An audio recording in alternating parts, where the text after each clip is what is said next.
welcome to another dimension of law and mediation. I'm Dr. Anita. Today, are you wrestling with the question whether or not to send your children to school in person or keep them at home to learn online? If you do, you're not alone. This is a very, very common theme now, very common application before our courts. So today, what I want to do is share with you a couple of decisions of the judges as to what was decided with regard to this question. Should the children be kept at home or should they go back to school?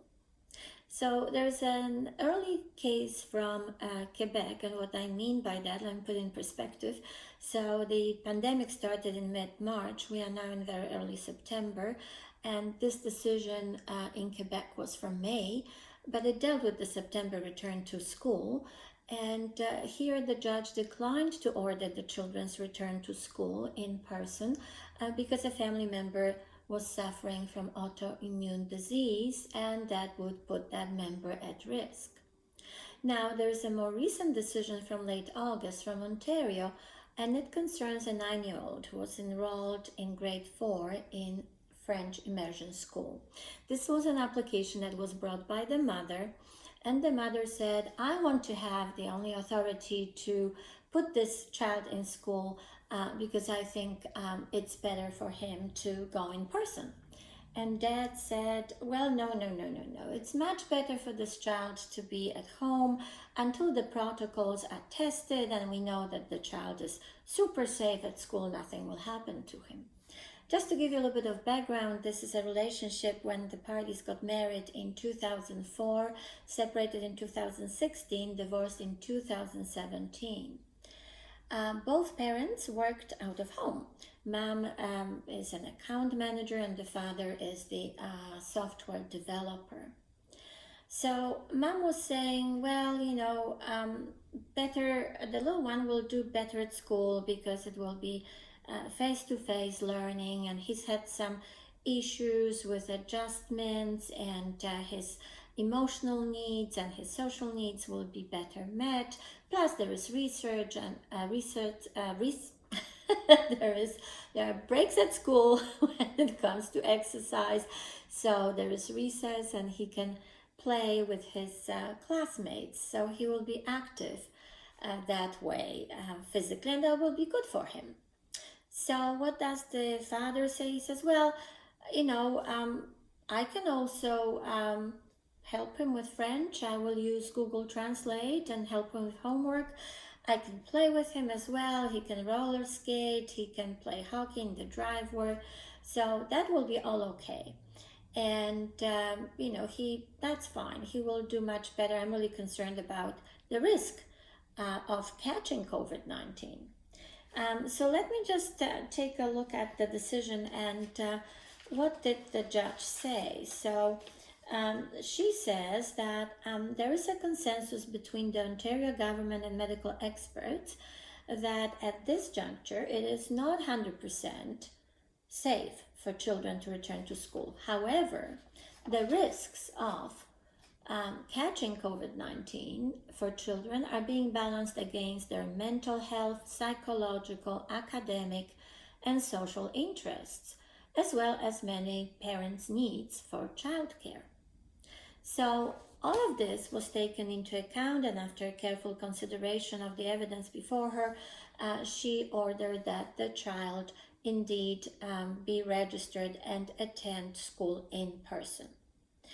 Now, we have a very recent decision from Alberta, and that's the decision from September 8th. It involves a child who will be 13 in November of this year. This is a situation when the daughter has been living with her father for 10 years. The mother has had specified parenting time. Now, mom brings an application now, and she says, remote schooling will be much better. I have a lot of concerns about the protocols. And by the way, my new husband and my son are suffering from asthma.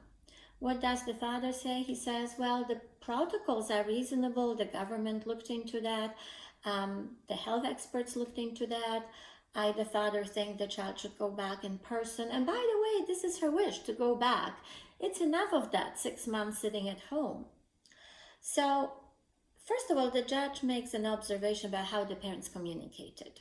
And it's as sad as it sounds. There is a text from the mother being referred to, and she got so frustrated that in the text she says she would not actually see the child anymore if she doesn't get her way. Something along that line. Can you imagine as a parent saying that? Anyway, so the judge comments on the very poor quality of their communication. And then he says, let me see, what did the court say? I have the decision here. The judge says the risk of infection and the protocols must be balanced against the impact of social isolation caused by remote learning. In this case, the child has expressed a desire to return to in-person schooling. And that's what was in fact ordered, for the child to return to school in person.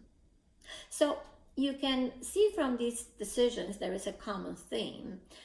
So the theme being that the judges have agreed that the government, the public health officials, and the teachers, the school boards, have put reasonable measures in place for the children to return to school. Also, that the risk of infection must be balanced against other factors and the impact of social isolation on the mental health of the kids in the future. There could also be consideration given to the wish of the child, if the child is mature enough, but the precondition to any court application, and that's very important to remember, the precondition to any court application should be in good faith efforts to communicate to have the matter resolved.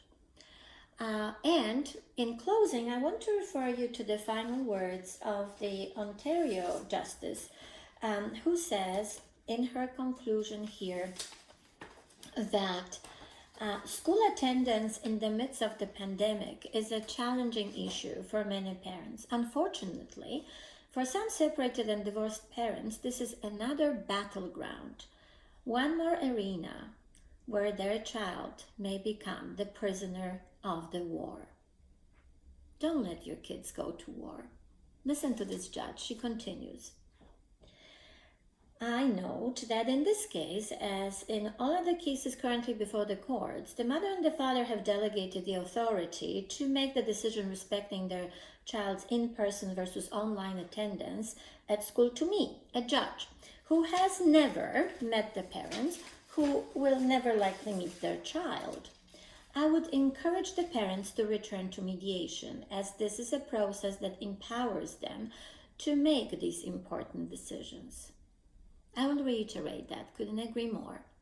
I would encourage all of the parents to start with good faith negotiation, then go to mediation, as this is the process that empowers the parents to make the best decisions for their children. Thanks for being with me today. I'm Dr. Anita, from my heart to yours.